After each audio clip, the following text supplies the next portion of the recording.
Communications Commission.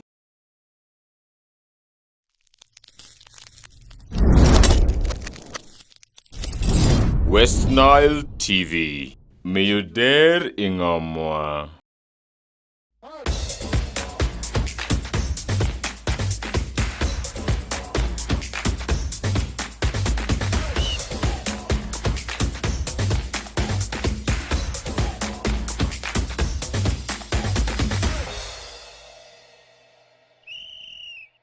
Good afternoon and welcome to this edition of Whistle Time, and we are broadcasting on West Nile TV and Star Times channel 477. And today is another special edition as we take a look at what's happened actually in the first game of the FUFA Big League that has returned.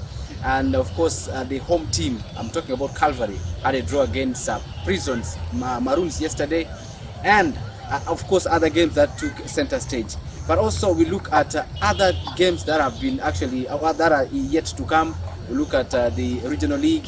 Tentative date is around the 3rd December. How prepared are the teams? And then the appointment of Steven Gerrard. What lies ahead of him? And where Aston Villa is, how fast can he pick Aston Villa from there? Was he the perfect choice? And I will be able to digest that. My name is Oscar Brazilian and I have Joe here. We need to start the discussion just here from home. How was the game for Calvary? They just managed a draw against Maroons. Is that a good start according to statistics? What lies ahead for them in the next game? Well, thank you very much, Oscar. It's a very nice environment right here. And, much I'm feeling how nice it is. Going back to the game yesterday, we did see the statistics. It was a good draw for Calvary. Given the fact that they were playing away at Maroons. Normally the home team has the advantage. Yes. But picking up a draw in the first game, I think that was not bad. As much as we had, they didn't have quite a good game. Statistics were against them. We saw there were no shots on targets. I think they had 4 shots, but off target. We also saw Maroons having 10 corners. Calvary, I think they didn't have one. They had one or they didn't at all. And that speaks a lot. That just shows how rough the road ahead is for them and how much they have to prepare. But it was a good test. They get the feeling of how the big league is like, what they should expect ahead of them in the coming game against Ndeje, yes, which is away again. It's an away fixture. So it gives the coaches the perfect opportunity to actually regress and prepare for the next game appropriately. And the good news is that they are not traveling a long distance, just from Maroons, from Prisons to Bombo. And I think this time, I'm sure they have learned from the first game and they're going to make some changes in the second game. Just let's look at the tactical bit. I mean, if you were a coach standing on the touchline, what does it feel like? You don't have any shot on target. What does that really mean for you? I mean, as you carry forward into the next, was there even anything to celebrate? Well, I would not really say much. Put the coach on a cross, but I think everything at Calvary this time has changed. We have a new coach, a new assistant coach, a new technical director. Akenda and Peter. Yes, and then you're having new players coming on board. I think the team is just trying to getting to know each other, and then how they can also play together, how they're going to approach the opponents. So I think it's a learning point for them. It's the first game of the season. They have had pre-seasons. Yes. I do not know if they really played against the big league side. No, not really. I think they played Koboko Rising Stars. They played Arua Hill. I mean, those are the type of games actually they were playing. Yeah, but I still feel like they will do better in the next game. We shall see improvement in the next game. And they have good coaches. These are coaches that are working with young players, and the team itself also has young players. So I'm sure in the next game there are going to be improvements. But we look forward to that. But just carrying on from this, what do you think against the game against Ndeje? What comes into your mind when you picture Calvary against Ndeje? Do you think they can pick their first away win? I would not say that. I would not say they can. It's not easy to start the season away from home. And most especially 2 games away from home before they come back home for their first game at home. But I think it's Ndeje is a side that you can always rely on. They have a very strong mentality in the pitch. But Calvary again is also a young team that has young and very good coaches. They will want to pick up from there. Technically, I still feel like Calvary has it. They can do something this season. The fact that their motivation this season is the fact that they want to get into the Uganda Premier League. That is enough motivation for them. And you would expect the coaches, the club management to really do a lot in terms of pushing the team. So I think in the next game against Ndege, we shall see improvements. We shall either see a goal at least. Yes. In the next game. So I'm expecting at least a goal for Calvary in the next game. I know it's not easy. Ndege is at home. It's never been a nice ground for teams at Ndege, but I still fancy Calvary picking up something at Ndege. Yeah. Well, let me just borrow something up just with the Ndege University. The last time we saw a university from northern Uganda investing in football and at least taking their the university football team to a top tier was when we saw Gulu University. Yeah. What don't you think there's something West Nile should borrow from that? I mean, with all these talents we have a fully fledged university. Don't you think this is the time for a university like Muni, for example, to start such a project? Because you have all the talents. At the end of the day, after some people finishing senior 6, the only hope for them to study in university, at least those who go on merit for like sports, have to go that side. Gulu, Kampala University, Ndege. Don't you think Muni University should borrow a leaf from that? All these talents, can't they pick up something from them? Yeah, to be honest with you, I think we can do that, given the fact that it's the only government university we have around. You would really fancy most of our players that they're training schools in the central, universities in the central and so on. Also getting a place at Muni. I did follow their sport sometime back, their football. Their coach was Ronnie Ronnie. Yes. Was actually their coach. That was 2 years ago. Yes, Yeah, in that was 2019. Yeah, that was 2 years ago, and you could see that the team lacked a lot. They didn't have equipment. The kind of players they had, they were not well mentored. And it goes down to administration, the university administration, the person in charge of sports. How much does he or she understand about sports? Because it also goes down to that. If in such institutions, you must show the reason, you must give a reason why we should have this. And it normally starts from the administrator, the sports administrator at the institution. Now, if that administrator cannot think of how sports can be promoted, then I think there we shall have a problem. So I think as media, it's also our role to see that we try to bring out some of these things. And that is when the university can actually pick up from there. But to be honest with you, also the structure of the university, Gulu University, yes, it has other courses. Gulu University science-based. And not so many footballers are science students. Most of them are in arts. And definitely it doesn't make them. And they also have BBA. Another thing is coming. If at all it does happen, then I think we may talk about sports at which is fully fledged at the university. But otherwise, right now, science students, how they read. They don't have time for sports a lot.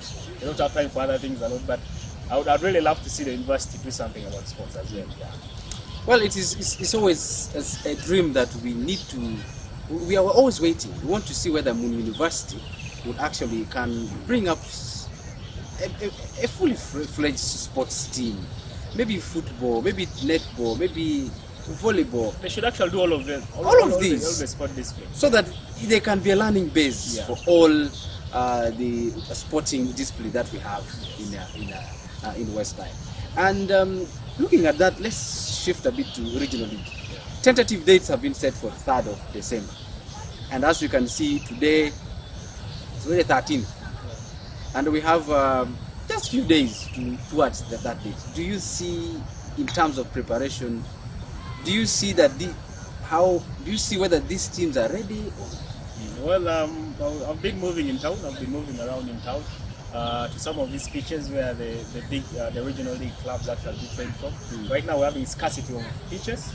because initially we had Alpha Rising Stars, we had Diamond Stars that were sharing a Rock Creamery playground, including Tiger. Yes. They're all sharing. Now a Rock Creamery playground is not in use. It's been maintained for future use now.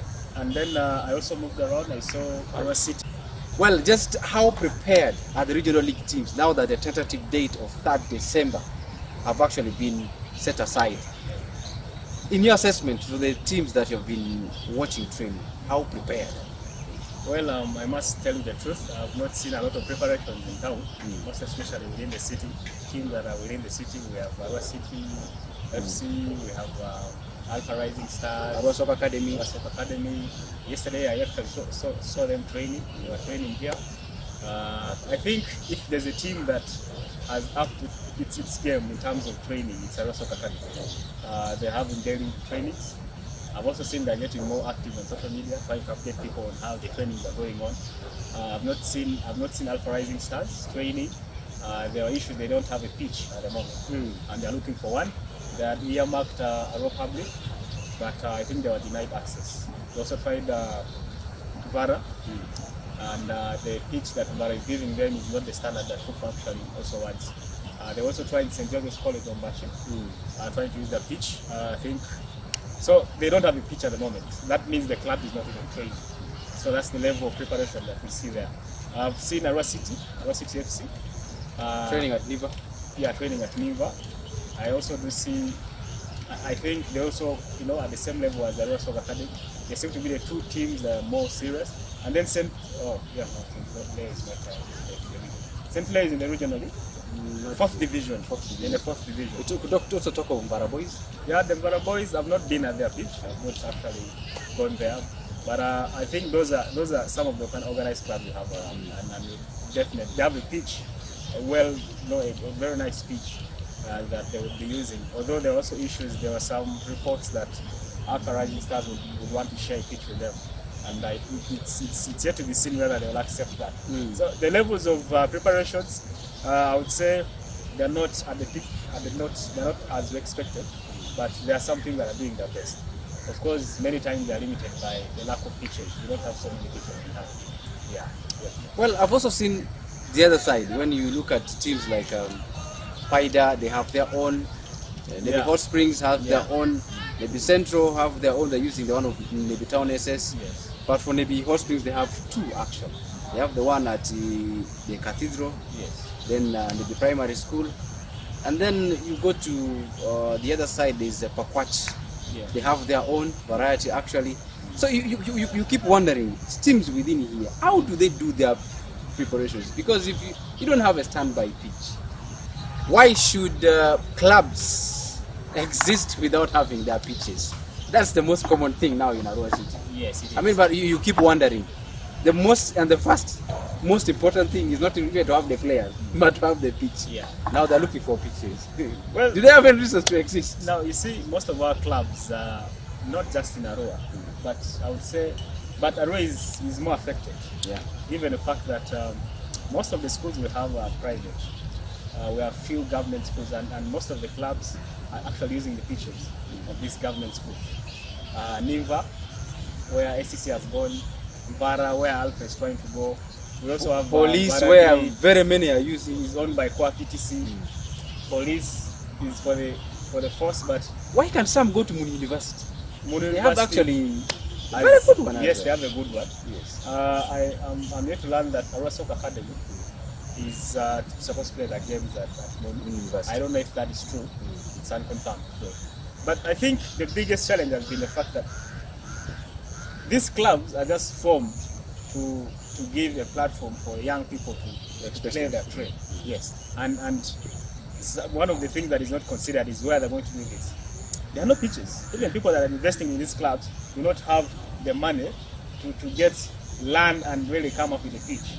Arua Hill Soccer Club, sports club, doesn't have its own pitch. It's using Barifa that anyone else can use. Because I think it's owned by the city council. It's just a matter of agreement. And some of the clubs could actually look at that as well. But I think it goes down to the fans now. They don't have the money to pay so to be able to have these pitches. and also the scarcity. Sometimes these clubs do not want to share as well the pitches. So the disunity comes in as well. The lack of money to pay for these pitches, or to actually get a piece of land where you can have your own. So most of the clubs you have around are just here to, give a platform for footballers to play their trade. And that is why we're not growing.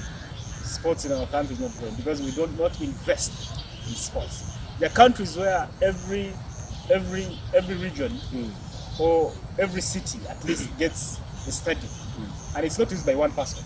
It's used by not one club. It becomes actually a sports stadium. Sort of a sports volleyball, hub. Yes, exactly. Everything is in it. And you could, if these clubs were really friendly to each other, you'd expect a Royal Sports Club to use Baripa together with some regional clubs around. Onduparaga could also as well go to both some regional club. Now that they're using it, Calvary. Yes, they're using Calvary, but you could get also one from within the city. The one in Vara, I'm yet to understand Vara does not want to share its pitch with any other club.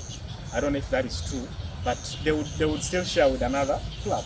So that the unity is there, because we're all doing the same thing. It's the same cause of trying to promote football, trying to promote our young players here. But I would really love to see a conversation around how we can grow sports. And I think this is something we've never had, especially to do with the stakeholders in the game. Yeah, if we can have that, and then I think we shall see the game grow. Well, way in Italy, that's when International, commonly known as Inter Milan, are sharing with AC Milan. Yeah.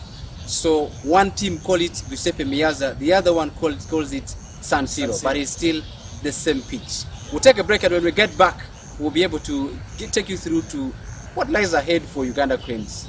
Now that they had a draw against Kenya, I mean, that means the hope for Qatar 2022 is actually done.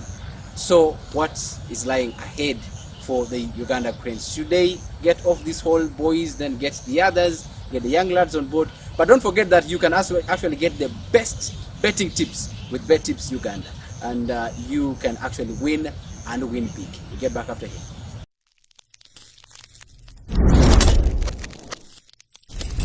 West Nile TV, lighting up the region.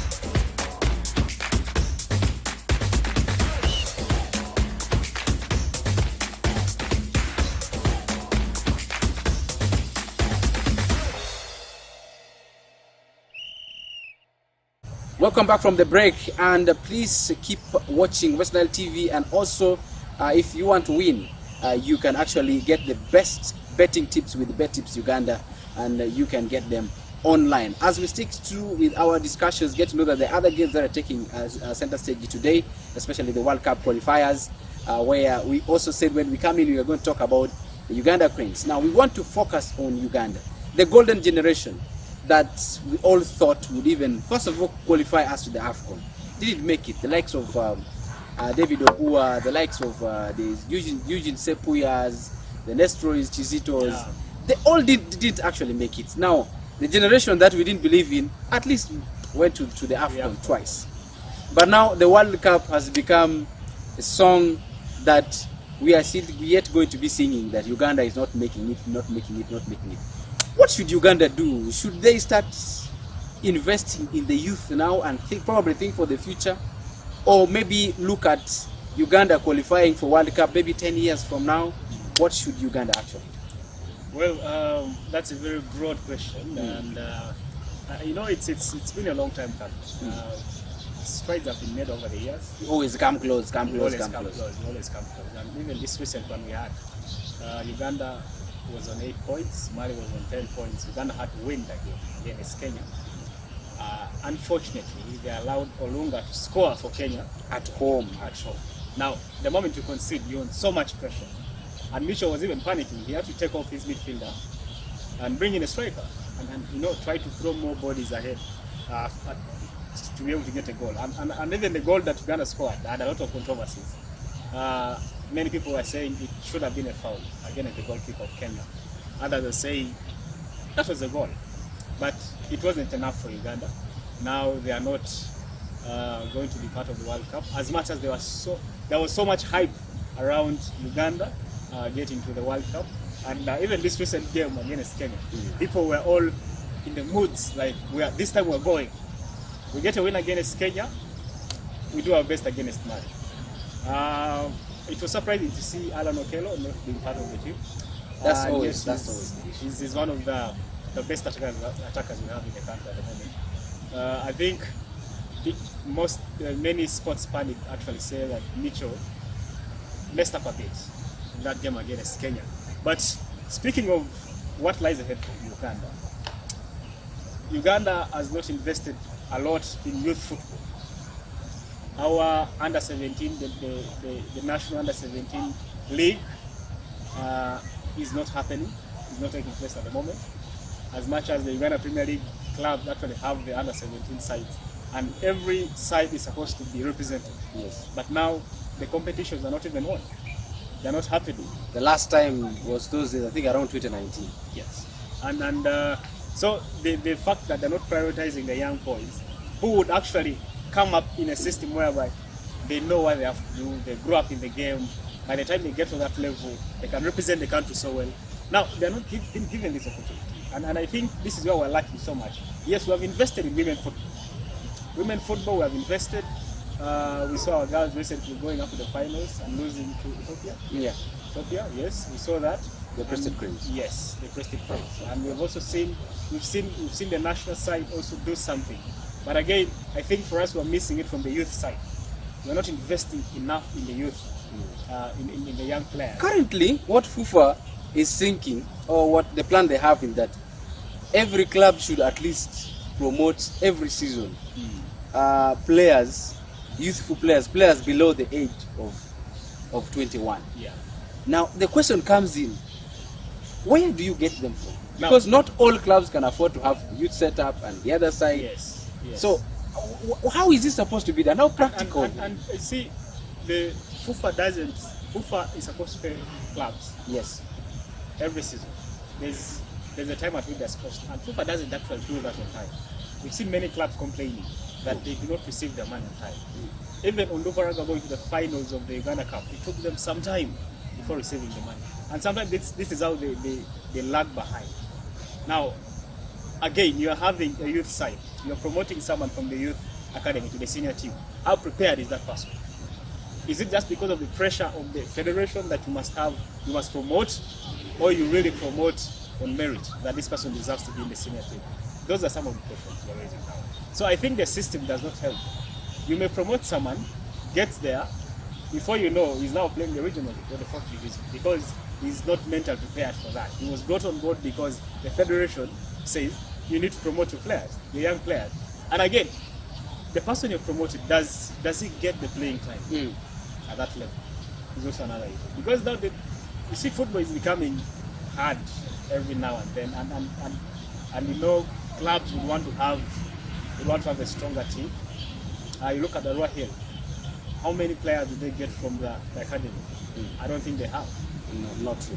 Not true. For now, I don't think there's any. Yeah. Because even you see the likes of the Kawawas are struggling to have again playing time. Yeah. The likes of Venus and Maduka Yes. are struggling to have playing time.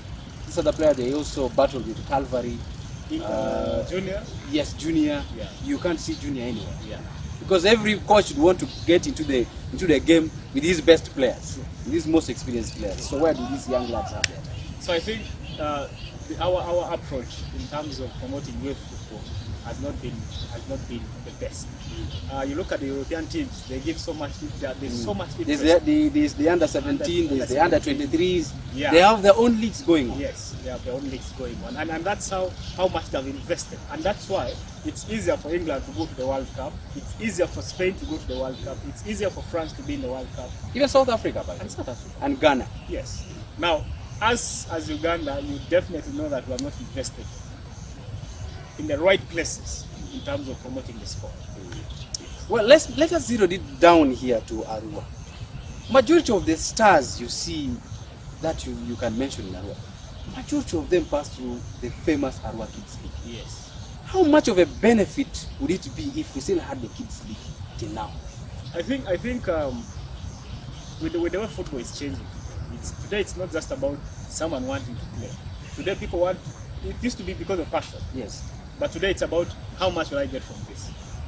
That's what it's about today. And really, if you don't get something out of sport, you'd want to think twice. Now, some of us had to deviate from sport because we needed something as well, and we're not getting it. Yeah. So, but that would be a good initiative.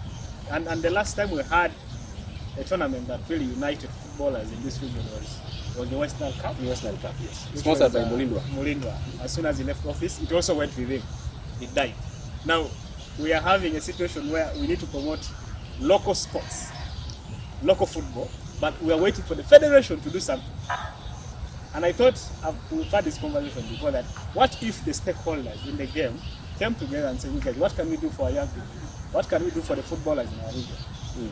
And they try to put their heads together and come up with something, maybe probably a league or a competition, whereby those who are not in the main leagues can actually use that as an opportunity for them to further their game. And I think this could be a good starting point.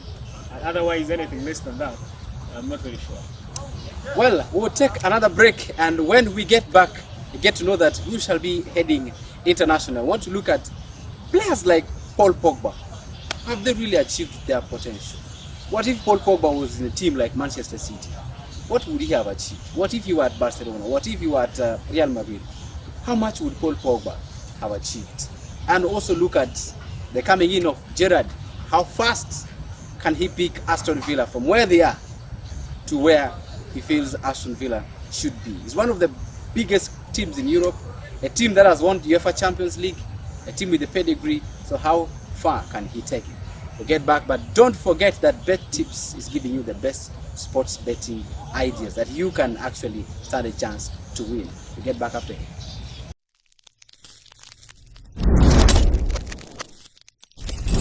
West Nile TV, lighting up the region.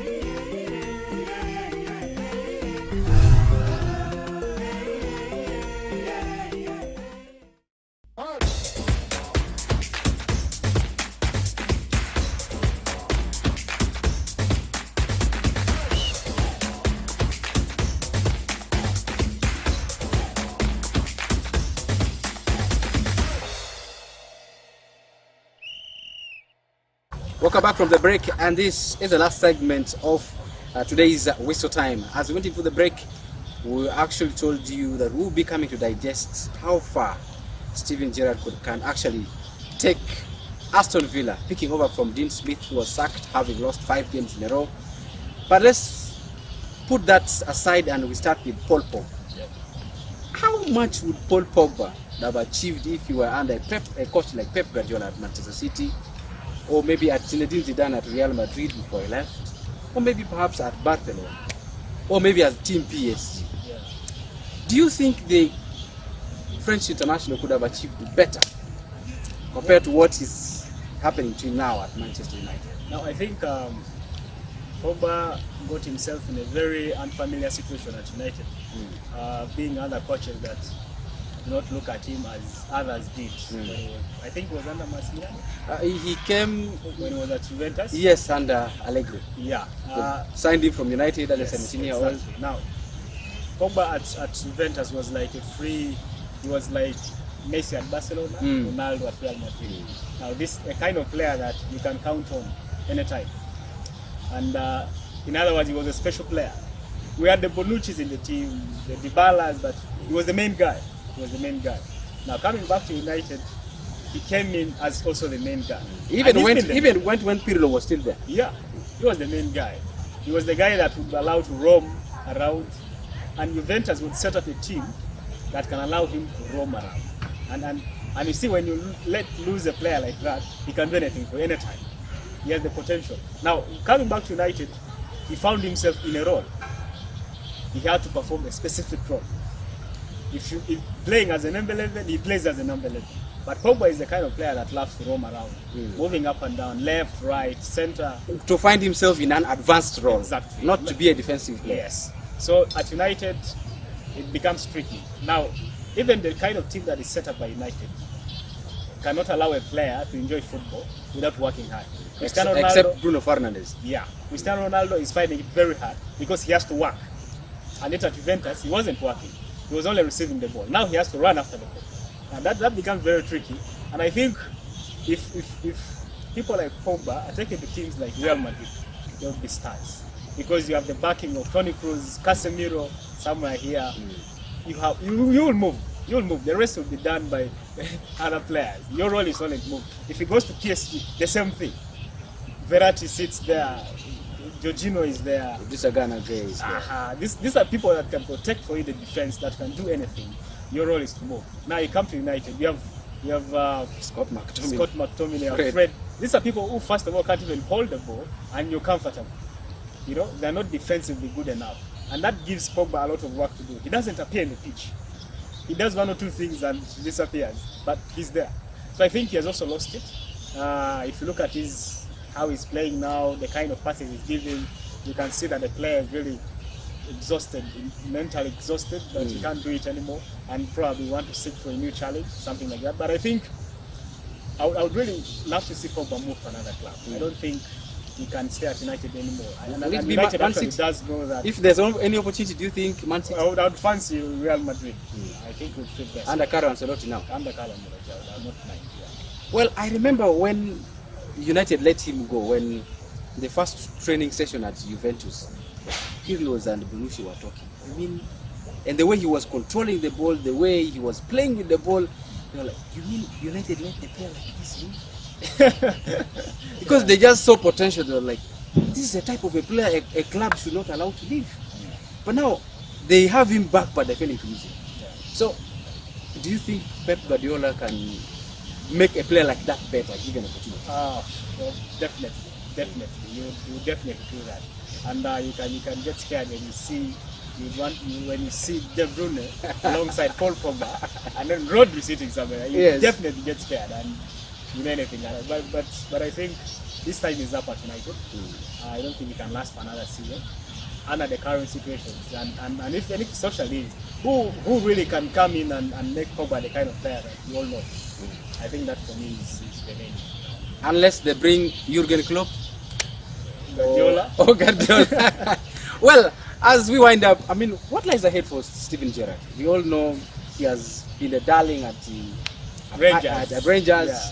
I mean, but I love the fact that he accepted that challenge, that he didn't need to start in a Premier League. Yeah. He just wanted to go and start somewhere. As a head coach, he will build his own team, has his own experience, have his own chemistry. But now he has done it somewhere there. Do you think he can also do it at Aston Villa? Yeah, I do think so. If you track back his record at Rangers, he definitely actually ended Celtic's 9 consecutive, winning league trophies. Yeah, he ended that with Rangers. That actually they were unbeaten, and you can tell that this is someone that built a team, or that can actually manage a team, and therefore we're coming to a situation where. By the way, when Aston Villa started this season, as much as they were losing games, but it was beautiful football. Yes. They were playing good football. I think what they lacked is just the cutting edge. And they're counting on Gerrard to do that. I also expected him to come through, as much as there was Lampard, who has the Premier League experience and all that. But I still think Gerrard will do something.